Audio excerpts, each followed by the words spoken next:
Welcome everybody to the GBA D-League Season 2 Game of the Week for week number 2. This week we have the Bouffalant Bills versus the San Francisco Arcaniners, and I'm joined by the littlest of Nicks, Mightymamoswine. Hello, baby Nick here, GBA D-League Coach with the analysis this week. Yeah, we actually featured Nick's team against the New York Shelmets, the Washington Blazekins. We featured them last week in what was a really good battle, so that was definitely entertaining. But this week, we've got two of arguably the best, I'll say in quotes, I mean it's so early in the season, but two of the best teams thus far in the season going head-to-head in a game that I think a lot of people wanted to see. Yeah, this is, I believe this is intra-division, so this is a very big match for both teams. Both were 1 and 2, respectively, in the power rankings, so it's going to be a fun game to watch. They both got some pretty solid teams here. So yeah, I've definitely been impressed with both of their performances in this short season thus far. So we're going to go ahead and jump into the team preview, and I'll let you go ahead and start off with your thoughts on what both guys brought going up against each other. Okay, so I definitely think Georgia's team looks like it has that matchup on paper. I'm actually kind of surprised Will did not bring the Sand Rush Excadrill, because in the sand, Adamant Life Orb can 2-hit KO a Melodic with Earthquake, if I'm not mistaken.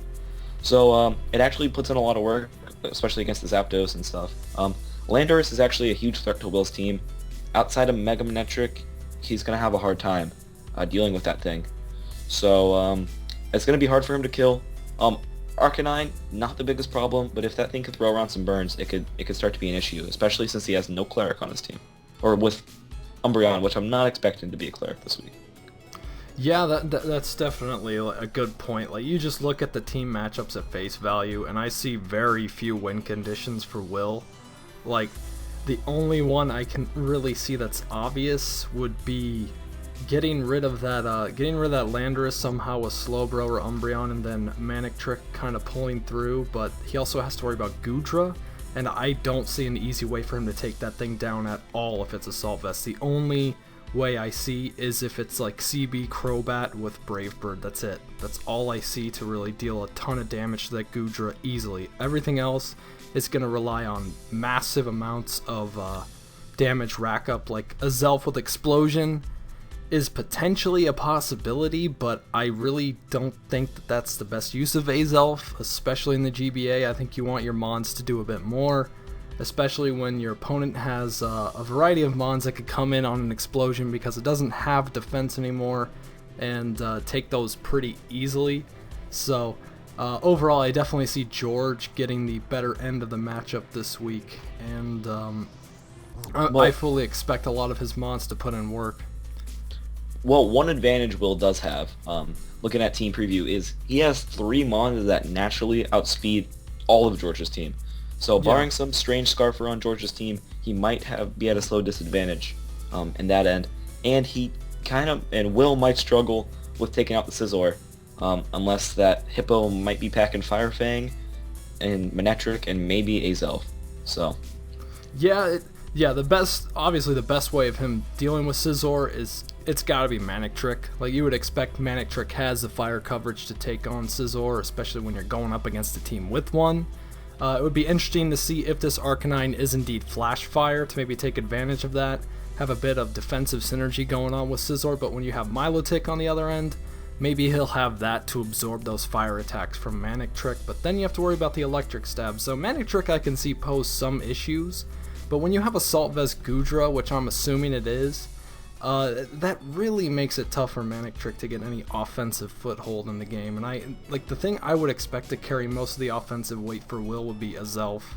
And if he brings like a nasty plot set, that potentially could put in a lot of work. I know it'll take one Bullet Punch from Mega Scizor, even if it's like Max Attack Adamant, and could easily strike back with a fire attack. So that is a possibility. But overall, I just, like I said, I think George's team matchup is heavily favored, even with the speed disadvantage. I don't think speed kills in Pokemon as much as other people do.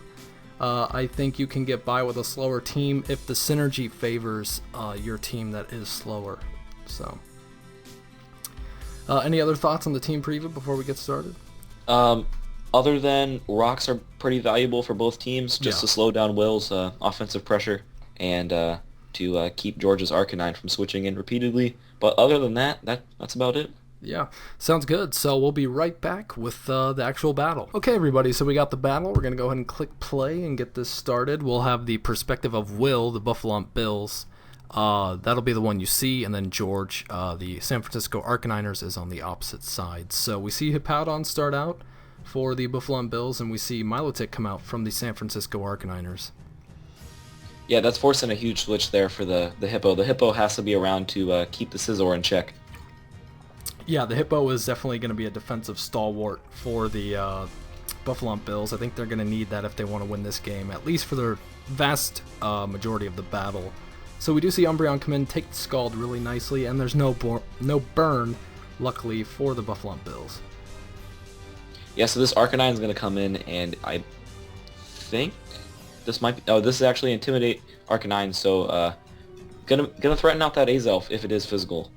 Yeah, I think Intimidate is a really good option. It's really bulky on that initial switch, and I think it's a little underrated as a defensive wall, though in 6th Gen it is starting to pick up more momentum in that role. Usually it was much more offensive, but we do see Will-O-Wisp come out, and we'll get to see here if this is in fact synchronized Umbreon, and it is. Yeah, of course that doesn't synchronize, but Yeah. Will is playing fairly passively, especially with an Arcanine that could have close combat. Yeah, that's a really good point. If Arcanine does have close combat, it's probably a really solid 2-hit KO, and it'll probably even take foul play even after the drop, because I think the burn is going to just have the attack too much at that point. I don't think there's any risk of that, and we see Flare Blitz come out, which is probably going to deal a hefty chunk of damage. Yeah, you would assume the Arcanine does not have Moonlight or Morning Sun because of the sand, so maybe a Wild Charge or a Close Combat is actually a viable move for him in this situation. That's very true, because Will has that Hippo. If he decided to bring sand on it, makes Morning Sun more of a liability than a benefit because you have that wasted move slot and it's such low PP. So we could see some interesting coverage options coming from this Arcanine, but we see Heal Bell on Umbreon, which means that this could end up being quite a long battle if it turns into something like Status and Heal Bell, constantly switching off. So we do see the Slowbro get burned, though, and that's definitely going to help out breaking that thing down. Yeah, he definitely does not have the best ways of taking out this Slowbro. So if anything that Will has going on for him right now, it's definitely that Slowbro. Yeah, it's going to have a lot of easy switches against George's team. The thing is, like, there are mons like Zapdos that George can use and take it down really easily, but it's getting Zapdos in on Slowbro that's going to be the really tough part. Exactly. Especially if Will could actually get up those rocks. Yeah, that'll help him out immensely if he can get up rocks. It'll deal with Zapdos so much easier, and you could even get like a Scald off on the switch, get a burn perhaps, and Zapdos is really getting hurt after that. So we do see Volt Switch come out from the Manectric onto Goodra, and I don't disagree with getting out of there. He needs to preserve that Manectric if he wants to win this game. Yeah, it's really his only half-decent way to actually kill the Melodic. And one thing to note is during that lead turn with the Hippo did actually not have Sandstream. So yeah, maybe scared of a Sand Force Landorus. Yeah, I think that's a good point. And really, George's team doesn't mind Sand too much. He has a lot of mons that don't benefit from it necessarily, but they aren't really affected by the residual damage it presents. So I think going with the Sand Force Hippo is a bit of a better option for Will's team defensively. Oh, but yeah, we see the Clutch Grass Knot. Gonna hurt. Yeah, we see the Clutch Grass Knot come out from George and get a clean one-hit KO on that Hippo. Yeah, it definitely swings all the momentum Will had straight into George's favor. So it's going to be a tough one to climb back from this one. Yeah, that's a big hole to get thrown into this early into the game. And we see Manectric come out, perhaps threatening with the Hidden Power Ice. Bolt Beam coverage, still really popular, even though it's not quite as good as it used to be. And we do in fact see the super effective Hidden Power Ice, which does basically nothing to Assault Vest Goodra, and we will now see Volt Switch again, perhaps fearing something like Earthquake or just Draco. Yeah, Gudra is the type of Pokemon that it's really bulky. It's hard to take down. You just kind of have to keep whittling away at it. Yeah, you see Draco here. Yeah, we see another Draco, hugely powerful move, and probably going to force a switch from Gudra, though. I can't imagine it staying in here unless it has some physical coverage. Or maybe a Focus Blast might be able to kill from here. So maybe, but we see Superpower come out, and Gudra is in fact faster, so that's going to easily pick up a KO, and that's huge. That Umbreon was really important. Huge. That's 2 of his walls gone in the first, 10 turns or so? Yeah, it's turn 12 right now, so 2 walls gone already is going to make this a very, very tough battle for the Bouffalant Bills, I feel. Maybe Dusclops in hindsight might have been a better bring here, but we'll see. Yeah, like they say, hindsight's 20/20, but we do see Zapdos come out on the Slowbro, obviously going to force a switch. I don't think anybody in their right mind would leave Slowbro in there. Yeah, Will is definitely playing from behind here, so absolutely, it's going to be tough for him to try and win this game. So Thunderbolt does deal quite a bit of damage to Zapdos, but unfortunately Will has no way to get up rocks, so Zapdos will be free to switch in whenever it feels like and not take that extra 25%. But it is getting whittled down, and it does have Life Orb, so Will can at least take some solace in that fact that Slowbro might be a bit safer, but things still aren't looking good. Is that a Scarf Melodic there? Yeah, that's definitely Scarf. We saw Hydro Pump go off before Volt Switch, so unless Will's running a Trick Room Manic Trick, I'm pretty sure that is in fact Scarf Milotic, so why do you think he would be running Scarf? Well, Scarf would actually allow him to outspeed the Manectric, and I guess if he was competitive, he'd be able to take that Manectric and then probably be able to Oko it. That's a good point. That's like classic GBA style sets. Take a Pokemon that's traditionally more defensive and throw it into an offensive role to throw off your opponent. Really smart game planning from George, and he gets a big hit off on Crobat as it takes a bit of extra residual or recoil damage from that Brave Bird as we see Mega Scizor come in and get its Mega off. Very interesting is the Super Fang. It's actually a great option from the Crobat to help whittle down George's walls, which he actually has a pretty hard time doing. Yeah, that's a really nice little option there to deal half damage from full HP. As you start using Super Fang more, in my opinion, it becomes a liability, but that initial Super Fang is pretty nice for breaking things down. And we do see Azelf come in, probably fearing the Fire Blast or Flamethrower on George's end. Mm-hmm. So we are going to see if this is physical or special Azelf here. And we do see Flamethrower. As it is special. So I was thinking special Azelf is a much better option for breaking down George's walls. He has a lot more physical bulk in my opinion than special bulk, at least in this game. So very nice by Will to bring that specially oriented Azelf. So yeah, George is he's sitting pretty right here. I don't think Will has too many Mons left, and the Pokemon he does have left, like Landorus, could definitely clean up this game here.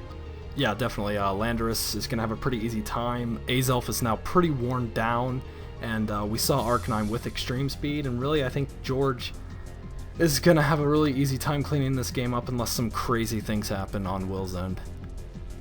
Will's gonna keep battling though, so we'll see what happens. Yeah, this is GBA. Even if you know you've lost the game, like you don't have any win conditions left, there's still something to be said for staying in and getting KOs because you lower that differential gap, and it can help you out in the long run, getting those shorter margins of victory, so it makes it easier later in the season to pick up differential. As we just saw with that Ice Beam prediction right there. Exactly. Very nice play by Will to get the Ice Beam off, though even if he had gone for Scald, it would have dealt a hefty chunk of damage to Landorus anyway, so I don't know if it was that crazy of a prediction, but it definitely just got the clean KO as opposed to having to hope for a burn or something. Oh, for sure. Yeah, and we do see Manic Trick come in, possibly hoping to take a Volt Switch. I doubt it at that low of HP with a Life Orb Zapdos, and we do in fact see Manic Trick just go down to that Volt Switch. So this is 2 weeks in a row George is bringing an offensive Zapdos. The previous week it was Scarf, this week is Life Orb. Yeah. Not this typical Cooper Zapdos role that we're used to seeing in the GBA. Yeah, Cooper is famous for his defensive prowess. He really loads up on those defensive walls, but I think Zapdos is better suited to offense in the GBA because it's actually a very strong Pokemon and can pick up some nice easy KOs. Yeah, you can see how little that Azelf could do to the Goodra there. Yeah, HP Ice really not having the cojones, so to speak, to take down Goodra. And we do in fact see Azelf go down to the Dragon Pulse here, and that is going to be 2 KOs for Goodra thus far in the game. Is it? I think it's actually 1 KO. No, it's 2 because it got the superpower on the Umbreon and then the Dragon Pulse on the Azelf. Oh yeah, you were definitely right there. Yeah. So yeah, that did a ton of damage. Yeah, and Will's last mon is Slowbro, and maybe this was Trick Room Manic Trick. We see Slowbro come out with the Trick Room and just go down to burn after Draco, and that is in fact game. Yeah, you could definitely see Will having a lot of fun at the end of the game. I definitely think he played a very good game. Nothing he did really like lost him the game. I think George just overall had a better team matchup and just came with a little bit better of a plan. So yeah, when you get 2 high-level players in the GBA, in my opinion, a lot of the times it will just come down to matchups because you're gonna try to make plays if you're on the lower end of the matchup, but sometimes you just can't get it. Sometimes a team just does not match up well against the other team, and you're gonna lose no matter what you do. You can make all the right plays and still go down. That's sometimes how it goes. So we will in fact go into the Pokemon of the game though. And the Pokemon of the game for this week is in fact Goodra. So Goodra ended this game with 2 knockouts. The burn did not come from Goodra, so that is not a knockout for Goodra. That's a knockout for Arcanine. 2 knockouts, 0 feints, and that puts its season total at 2 knockouts and 0 feints. So what are your thoughts on Goodra for this game? Yeah, Goodra was just so bulky. There was very little things on Will's team that could actually try and take that out. Sand damage would have been nice, but overall he didn't bring sand. So Goodra just had no reason not to come in and just fire off his coverage to just basically tear apart his entire team. Yeah, Goodra has so many powerful options. You look at Goodra's coverage, and it rivals some very, very potent threats. It rivals Mew in a lot of aspects because it has so many different types it can throw out, and it can be physical or special because its 100 base attack isn't terrible, as we saw from that added superpower for the mixed coverage from Goodra. And I think it's a very, very good Pokemon in this format. It has the bulk. It has not terrible speed either. It's base 80 speed, I think. Speed ties a Mamo. Yeah, so. Speed ties Mamo. It has so much bulk. It has 3 viable abilities as well. It overall, to me, it's just like the total package for what you want. It only has 1 type, so it has very few weaknesses, and it has a good amount of resistances as well. I love Goodra, and I love what it did in this game. Defensively, it just carried George's team this entire game. I feel like the threat of it hanging over Will's head was there the entire match, and I think it definitely showed itself in the battle as well. So yeah, Goodra, I think enough's been said about Goodra, but Goodra's had a great game this week. Definitely tearing apart that wall core was a huge part of definitely why George brought it, and a lot of credit to George for coming up with that set. Yeah, and it just speaks to Goodra because he didn't even bring it last week. And, he has Pokemon this quality sitting on his bench some weeks. And with a player as good as George, that has to be a scary thought for you and the other players in the D-League. Oh, it definitely is. George probably has the best bench depth. He could easily bring any Pokemon any week. Yeah, so that's going to wrap it up for the video. Overall, a great game from both players. I really felt like Will put his best foot forward. He just didn't make the right reads, I feel, in team building, and maybe expected something else coming from George, and George picked up on that and brought a lot of answers to the threats he felt Will was going to bring. Definitely a valiant effort by Will, but I do believe they play another time, so that'll definitely be fun to watch. See what Will's learned. Rematches are tough in the GBA, so it's going to be a tough one. Yeah, these first 3 weeks are all teams that are playing within their own division. Then we move to 2 interdivision games, then we finish out the rest of the season with division games again. So Will get his second shot. You actually had that a little mixed up. First week and the 5th week are out of division. Okay. My bad. And then the rest are, yeah. Yeah, we haven't really So definitely clarified makes these playoff- things. Definitely makes the playoff race interesting. Yeah, so this first week of division play, George is getting the upper hand on Will, but I think Will's going to come back the next time, learn from this game, and bring, I feel, a more solid game plan, and I feel like he can do that too. So, any closing thoughts for you? No, great game on both parts, but George just came out. Alright, it was nice having you, Nick. I want to thank all of you for watching. Take it easy, and we'll see you next week. Peace.